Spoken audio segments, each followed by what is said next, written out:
오늘 창세기에 있는 말씀, 은혜를 입은 한 사람. 여러분들은 이미 성경을 읽으면서 노아에 관한 이야기를 다 짐작하셨을 겁니다. 온 땅의 죄악이 관영해서 폐괴, 무너질 패자, 무너질 괴자, 완전히 무너져버린 세상 속에 하나님께서 사람 지으셨음을 한탄하시는 가운데도 유일하게 하나님께서 택하신 노아와 노아의 가족을 구원하신 이야기. 하나님의 은혜를 받은 한 가정이 얼마나 소중한가. 단순히 노아의 가정이 구원받은 것만으로 보아도 의미가 있겠지만, 노아가 만약 그 시대에 함께 멸하였더라면 온 인류의 구세주 되는 예수 그리스도가 이 땅에 오실 수 없었다는 겁니다. 그렇게 본다면 이런 보통의 사건이 아니라 어마어마한 사건이죠. 하나님께서 최초의 사람 아담과 하와 에덴 동산 가운데 그들을 지으시고, 동산 가운데 많은 먹을 수 있는 아름다운 열매들, 나무들을 지으셨는데 유독 두 가지의 나무, 두 나무는 열매를 먹지 못하게 하셨습니다.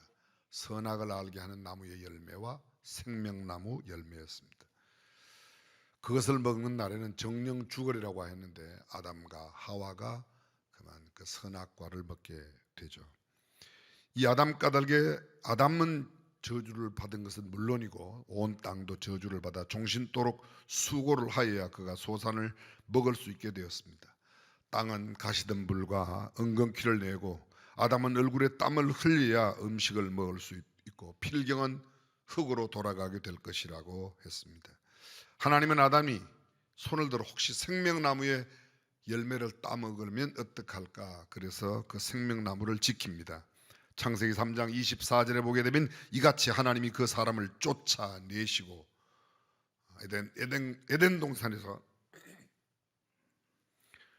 에덴 동산에서 쫓겨났습니다. 그리고 그 에덴 동산에 있는 동편에 그룹들과 두루 도는 화염금을 두어 생명나무의 길을 지키게 하셨습니다. 아담이 그곳에서 쫓겨나 그 아내와 함께 동침하여 아이를 낳습니다. 가인이 태어났습니다. 그리고 이어 가인의 동생인 아벨은 양치는 자였고 가인은 농사하는 자였습니다. 세월이 흐른 후에 아벨은 양의 첫 새끼와 그 기름으로 하나님 앞에 제사를 드리고 가인은 곡식의 소산물로 하나님 앞에 제사를 드리는데, 성경은 이렇게 말합니다. 하나님께서 땅에 소산을 드린 가인과 가인의 예물은 받지 않으시고 아벨과 아벨의 제물은 연락하셨다. 여기 중요한 게 있습니다. 그들이 드린 양과 그 기름만 받은 게 아니라 아벨과 그 제물을 받으시고 가인과 그 제물을 받지 않으셨다는 겁니다. 좀 쉽게 말씀드릴까요? 헌금 봉투에 있는 헌금만 하나님이 받고 안 받으시는 게 아니라 헌금을 드리는 그 사람의 삶과 인격, 다시 말하면 봉투가 만들어지는 과정의 삶과 인격이 훨씬 더 중요하다는 겁니다. 언제부터인가 교회가 헌금만 많이 하면 돼. 그렇지 않습니다. 그 헌금의 액수보다 더 중요한 것은 헌금이 만들어지는 과정, 그 사람의 삶과 인격이 훨씬 더 중요하다는 겁니다. 이 아벨의 제물과 아벨이 연합되고 가인은 거부당하자 가인이 심히 분이 여기며 안색이 변하였습니다. 그리고 그 안색이 변하여 분한 모습에 대해서 하나님께서 가인에게 말씀하십니다.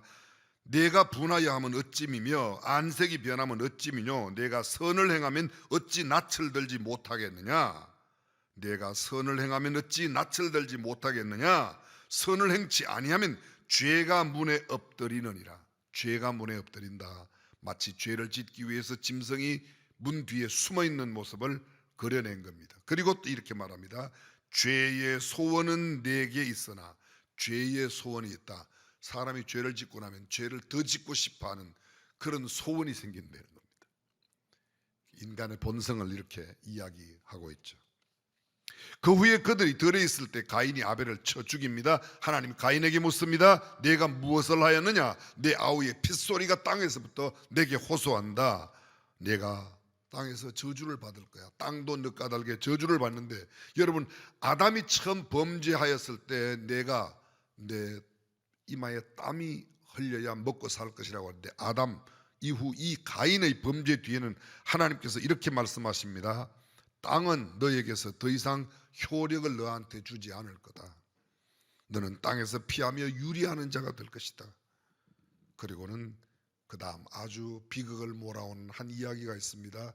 성경 그대로 4장 16절, 가인이 여호와 앞을 떠나 나가 에덴 동편 놋 땅에 거하였다. 그렇습니다. 하나님을 떠나간다. 그것이 죄악의 아주 근본적인 결정적인 원인이 되는 거죠.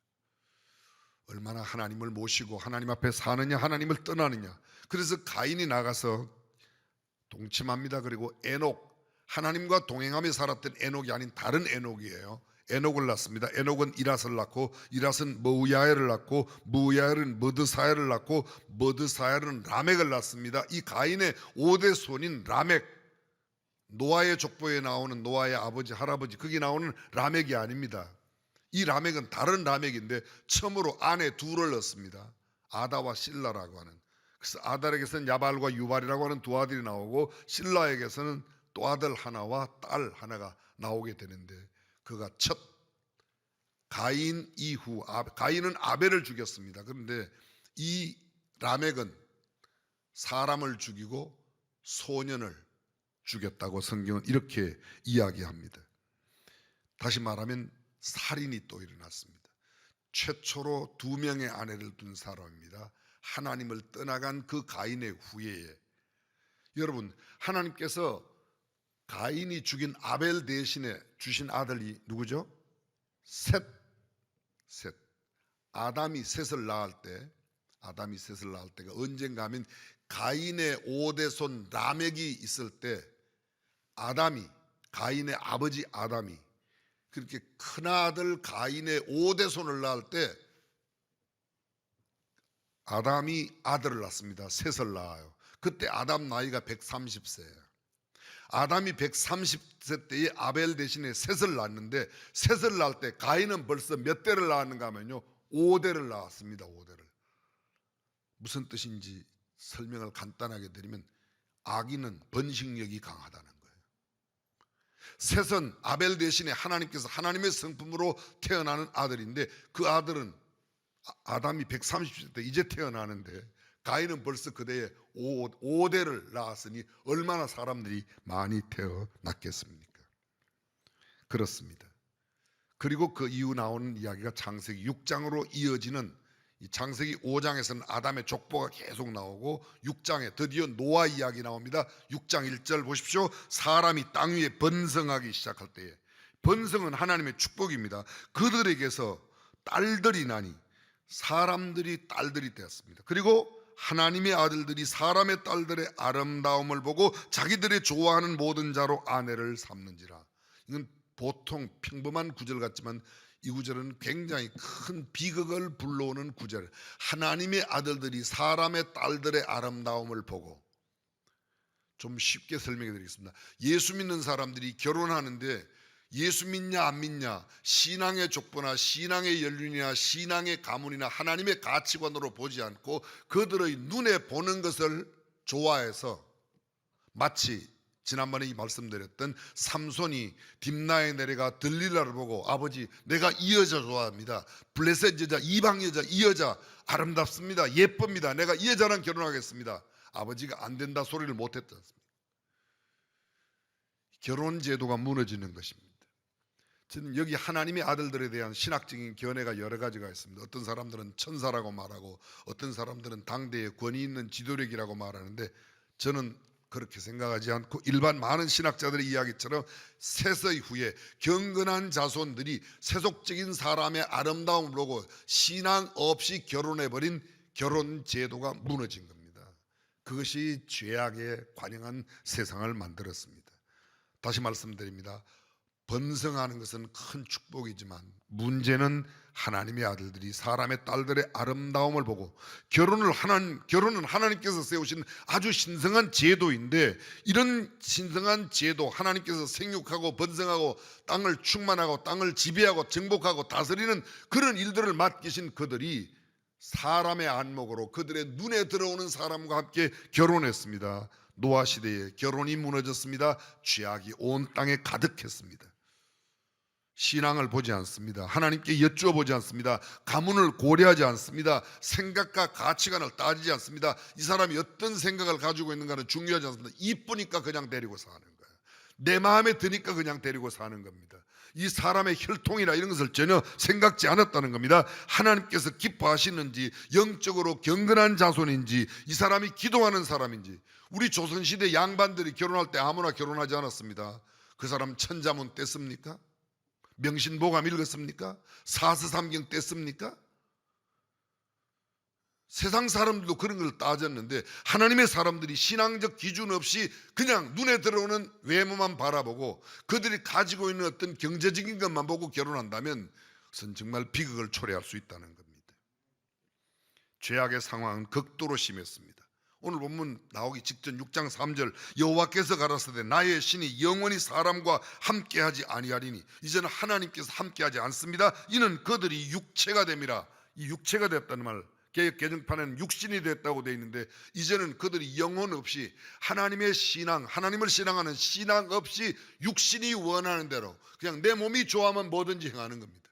내가 좋아하면 네 것 내 것 따지지 않고 함부로 남의 것을 취합니다. 죄악이 가능할 수밖에 없습니다. 5절입니다. 여호와께서 사람의 죄악이 세상에 관영함과 관영하다 관자 꿰을 관자 영 찰영 꿰어 꽉 차버렸습니다. 죄가 가득 차버린 겁니다. 그 마음의 생각에 모든 계획이 항상 마음의 생각의 계획이 항상 악하다. 이거 왜 이렇게 어렵게 썼는지 모르겠어요. 하여간 생각하는 게 맨날 죄질 생각만 하는 거예요. 뭔가 기발한 생각이다. 죄를 어떻게 하면 지을까? 무슨 죄를 지을까? 아예 생각 구조가 완전히 변해버린 그런 모습이라는 겁니다. 이런 세상이 되었습니다. 이것이 노아의 당시 하나님께서 땅 위에 사람 지으셨음을 한탄하시고 마음에 근심하셨다. 여러분 기억나십니까? 온 우주 만물을 하나님이 6일에 지으셨어요. 첫째 날 빛이 있으라 하심에 빛이 있었고 하나님이 보시기에 좋았더라. 둘째 날 궁창을 지었습니다. 땅과 하늘 사이의 이 공간을 궁창이라고 합니다. 궁창을 지으시고는 보시기에 좋았더라라는 말씀이 성경에 없습니다. 궁창은 공중권세 잡은 마귀에게 내어진 공간이에요. 세 번째 날 물과 육지를 나누십니다. 그래서 육지가 드러난 무티 드러난 것을 육지라 하고 물이 모여진 것을 바다라고 했습니다. 하나님이 보시기에 좋았더라는 말씀이 그날 2번 하세요. 네 번째 날 해와 달과 별 소위 일월 성신 별성 별진 별들을 만드시고 보시기에 좋았다라는 말씀을 2번 하십니다. 그런데 지금 오늘 성경은 땅이 완전히 폐괴 무너질 꾀자 완전히 다 무너져 버렸습니다. 뭐가 무너졌다고요? 질서가 무너진 겁니다. 여러분 보십시오. 세상에 죄악이 아무리 관영해도 하나님께서 동쪽에 해 뜨는 것을 포기하지 않으세요. 해는 그대로 띄워서 해는 언제나 주십니다. 악한 사람의 눈에도 비는 주십니다. 선한 사람의 눈에도 비는 주십니다. 이건 일반 은총이에요. 일반 은총은 누구에게나 다 주시는 겁니다. 그런데 특별 은총인 성경과 예수 그리스도는 오직 믿는 자들에게만 그 성경의 역사가 나타나고 믿음의 역사로 구원의 역사가 우리에게 이루어지는 줄로 믿습니다. 하나님은 이 죄악된 세상에 한탄과 근심하십니다. 11절 때에 온 땅이 하나님 앞에 폐괴하여 강포 붓셀강 사나울폭 그게 이게 폭자를 쓰는데 읽을 때는 강포라고 읽어요. 폭력할 때는 앞에 폭력을 폭자가 오면 폭이라고 읽고 뒤에 오면 강포라고 읽는 겁니다. 근데 이 강포가 꽉 그냥 땅에 충만했습니다. 하나님이 보신즉 땅이 폐괴하였으니 이는 땅에서 모든 혈육 있는 자의 행위가 폐괴하였다. 행위가 다 무너졌습니다. 하나님이 노아에게 이르시되 모든 혈육 있는 자의 강포가 땅에 가득함으로 그 끝날이 내 앞에 이르렀으니 내가 그들을 땅과 함께 멸하리라. 여기 나오는 단어 성경에 좀처럼 좋은 단어가 아닙니다. 폐괴 3번 나옵니다. 강포라는 단어가 연이어서 2번이 나옵니다. 그리고 하나님께서 이것을 완전히 멸하시겠다, 멸절시키겠다, 없이 하겠다. 우리가 듣기 부담스러운 이야기들이 왜요? 죄 때문에 이루어집니다. 그 노아 시대만 그럴까요? 죄악이 오늘날 어떻습니까?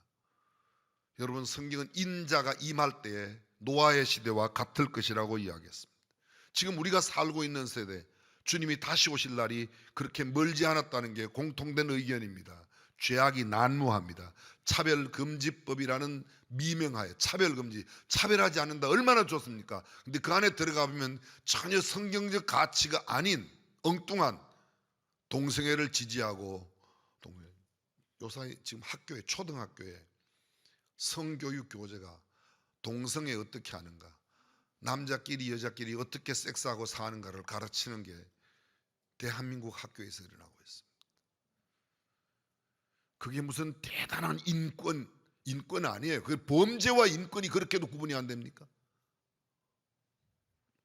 제발 어떤 분이 시장님이 되시든지 어떤 분이 국회의원에 가시든지 좀 이 짓 좀 안 했으면 좋겠어요.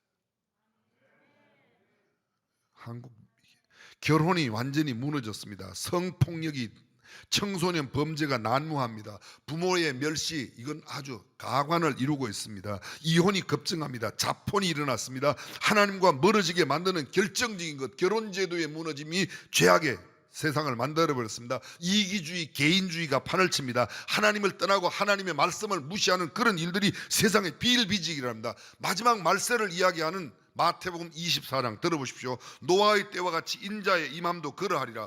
홍수전에 노아가 방주에 들어가던 날까지 사람들이 먹고 마시고 장가들고 시집가고 있으면서 홍수가 나서 그들을 다 멸하기까지 깨닫지 못하였으니 인자의 임함도 이와 같으리라. 말세가 그렇다는 거예요. 하나님의 심판의 날은 반드시 오고야만 합니다. 이 심판이 늦어지는 것은 주님이 우리를 단 한 사람이라도 더 돌아오기를 기다리시는 주님의 인내이지 다른 것이 아닙니다. 그런데 여러분, 성경은 이렇게 죄악된 세상이 멸망된다는 것만으로 끝나지 않습니다. 성경은 이것이 전부가 아니라 우리에게 오늘 정말로 우리의 시선과 매력을 끌고 있는 그 구절이 있습니다. 8절을 보십시오. 8절 화면에 나왔습니다. 그러나 노아는 여호와께 은혜를 입었더라. 할렐루야. 그러나가 뭐예요? 온 세상은 죄악을 다 가득 찼습니다. 하나님이 세상을 멸하시겠다고 하십니다. 하나님이 근심하고 하나님이 한탄하십니다. 그런데 그러나 노아는 그 악한 세대 가운데 하나님의 은혜를 입었다. 할렐루야. 저는 저와 여러분들이 하나님이 노아에게 은혜를 베푸셨던 것처럼 우리가 노아처럼 하나님의 은혜를 입고 누리는 사람으로 살아가시기를 주님의 이름으로 축원합니다. 은혜 입은 노아 한 사람이 그 가족을 구원했습니다. 예수 그리스도를 이 땅에 나게 했습니다. 은혜 입은 나 한 사람 까닭이 우리 공동체를 살리고 우리 가정을 살리고 우리 민족을 살리고 우리 시를 살리고 우리 나라를 살리고, 할렐루야. 그것이 은혜 받은 사람이야. 많은 사람들이 이렇게 생각해요. 노아는 의인이요 당세의 완전한 자라. 그가 하나님과 동행하였으며 그가 세 아들을 낳았는데 셈과 함과 야벳이라. 노아는 의인이었습니다. 노아는 완전한 자였습니다. 노아는 하나님과 동행했습니다. 그래서 하나님께서 노아를 살려주셨습니다. 그건 잘못된 해석이에요. 혹시 그렇게 설교를 들었다면 그건 잘못된 해석입니다. 여러분, 온 세상에 죄악이 관영한데 어떻게 노아가 그렇게 살 수 있어요? 근데 그렇게 살았다는 거예요. 그러면 그렇게 살아서 노아가 구원됐냐? 아니에요. 그 죄악된 세상 가운데 하나님의 은혜가 노아에게 임함으로 노아가 의롭게 살 수 있었고, 하나님의 은혜 까닭에 노아가 하나님과 동행할 수 있었고, 하나님의 은혜 까닭에 그 어려운 세상도 이기며 살 수 있은 줄로 믿습니다. 그것이 성경의 올바른 해석이에요. 노아가 잘나서 구원받은 게 아니라 하나님의 은혜가 그와 함께 하심으로 죄악된 세상 속에서도 노아는 구별되게 살 수 있었다는 겁니다. 17절을 볼까요? 내가 홍수를 땅에 일으켜 무릇 생명의 기식이 있는 육체를 천하에서 멸절하리니 땅에 있는 자가 다 죽으리라. 그러나 너와는 내가 언약을 세울 거야. 노아가 하나님 저와 언약을 세워주세요 이런 게 아니에요. 근데 하나님께서 일방적으로 내가 너와는 언약을 세울 거야. 하나님의 일방적 선택, 요구하지도 않았는데 자격도 없는데 하나님께서 주셨다. 그게 은총이라, 은혜라고 그랬지 않습니까? 은혜. 일반 은혜는 누구에게나 준다니까요. 악한 사람의 노래도 비는 온다니까요. 그러나 하나님의 특별한 은혜는 노아에게만 임하는 겁니다. 오늘 우리가 그 은혜 가운데 살아가는 사람인 줄로 믿습니다. 그래서 하나님께서 노아에게 말씀하세요. 은혜를 베푼 노아에게 말씀하시니까 노아가 그 말씀을 듣습니다. 하나님이 노아에게 이르시되, 뒤에 설명은 생략하고 방주 만들어라. 길이가 약 135m입니다. 넓이가 23m, 높이가 25m. 여러분, 25m의 높이가 결코 적은 배가 아니에요. 조그마한 돛단 배가 아닙니다. 이 장난이 아닙니다. 100m, 135m 정도 되는 길이의 배, 높이가 25m면 엄청 큽니다. 3층으로 되어 있는 그 배를 노아가 120년 동안 만듭니다. 120년 동안. 근데 만들으라고 그랬어요. 이게 정말 어려운 일이죠. 하나님 이걸 어떻게 만들어요? 이 이야기를 들을 때는 노아에게 아들이 없어요. 노아는 500세 이후에 셈과 함과 야벳을 낳았다고 그러지 않습니까? 배 만드는데 120년 걸렸거든요. 그러니까 아직 아들들이 태어나기 전인데 그걸 듣고 산에서 배를 만드는 겁니다. 그가 배를 만들기 위하여 지불한 그의 대가, 우리는 가히 상상할 수 있습니다. 그런데 성경은 이렇게 말합니다. 노아가 그와 같이 하되 하나님이 자기에게 명하신 대로 다 준행하였더라.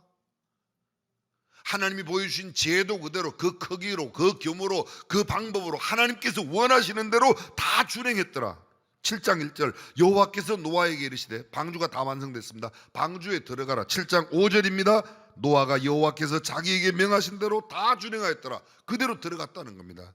8장 15절, 하나님이 노아에게 이르시되, 노아에게 말씀하여 가라사대 방주에서 나오라. 방주에서 나오라. 8장 18절 19절, 노아가 그 아들들과 그 아내와 그 자부들과 함께 나왔고 방주에서 나왔더라. 하나님께서 들어가라, 들어갑니다. 나와라, 나옵니다. 9장 1절, 하나님이 노아와 그 아들들에게 이르시되 생육하고 번성하여 땅에 충만하라. 9장 8절, 하나님이 노아와 그와 함께한 아들들에게 일러 가라사대 또 말씀하세요. 9장 17절, 하나님이 노아에게 또 이르시되, 끊임없는 말씀이 노아에게 옵니다. 노아에게 베푼 은혜 이후에 하나님께서 말씀하시고 노아는 여호와께서 자기에게 명하신 대로 다 준행하였다는 겁니다. 은혜 받은 사람의 특징이 뭐예요? 하나님의 말씀을 경청합니다. 하나님의 음성에 귀 밝은 사람이 된다는 거예요. 하나님께서 온 세상을 홍수로 심판하신 중 유일하게 구원하신 노아, 그 노아 구원의 결정적인 이유는 노아가 깨끗하고 의롭고 노아가 똑똑하고 지혜롭고 노아가 윤리적이고 도덕적이고 노아가 가진 것 때문이 아니라 하나님의 은혜가 그를 구원하였고 하나님의 은혜로 주어지는 말씀을 그가 믿었고 그 말씀들을 믿음에서만 끝나고 고개만 끄덕인 사람이 아니라 그 말씀을 행동으로 실천한 사람이라는 겁니다. 사랑하는 성도 여러분, 말씀을 듣고 아멘만 할 것이 아니라 우리의 삶의 현장에 그 말씀을 실행하며 살아가는 저와 여러분이 되시기를 주님의 이름으로 축원합니다. 그것이 하나님, 은혜 받은 자의 태도가 바로 그것입니다. 믿음이 뭐예요? 믿음. 우리가 구원받은 것은 성경은 이렇게 말하고 있습니다. 바울이 에베소 교회 편지하면서 너희가 그 은혜를 인하여 믿음으로 말미암아, 은혜가 구원의 근거이고 그 은혜로 주어진 믿음으로 말미암아 우리가 하나님의 자녀거든. 이것은 너희에게서 난 것이 아니니 하나님의 선물입니다. 사랑하는 성도 여러분, 교회가 얼마나 많으냐, 예수 믿는 사람들이 얼마나 많으냐보다 더 중요한 것은 정말 하나님의 은혜와 믿음이 나가자. 예배당에 아무리 열심히 나와도 하나님의 은혜를 내가 경험하지 않고 예수 그리스도를 믿는 믿음이 내 안에 없다면 여러분들의 많은 헌금 액수가, 그 많은 열심이 아무것도 아니라는 거예요. 지금 코로나의 위중한 상황, 전 세계 코로나 확진자의 절반 이상이 한국에서 지금 매일 확진되고 있습니다. 그것이 저는 깨끗하게 되기를 바랍니다. 빨리 코로나가 물러가기를 바랍니다. 그러나 그것보다 우리에게 더 시급한 문제, 더 중요한 문제는 우리의 영혼이 하나님의 은혜를 경험하고 예수 그리스도를 믿는 일이라고 믿습니다. 이것보다 더 급하고 중요한 일이 없습니다. 뭘 하겠다는 거예요? 더 많이 갖고자 하는 부귀, 내가 더 높은 지위에 올라가고자 하는 그 명성과 권세를 원하는 것, 그것이 여러분에게 얼마나 도움되겠습니까? 몇 년이나 가겠습니까? 저는 하나님의 은혜로 살아가는, 하나님의 은혜 안에 있는 믿음으로 구원받고 믿음으로 승리하는 저와 여러분들이 되시기를 주님의 이름으로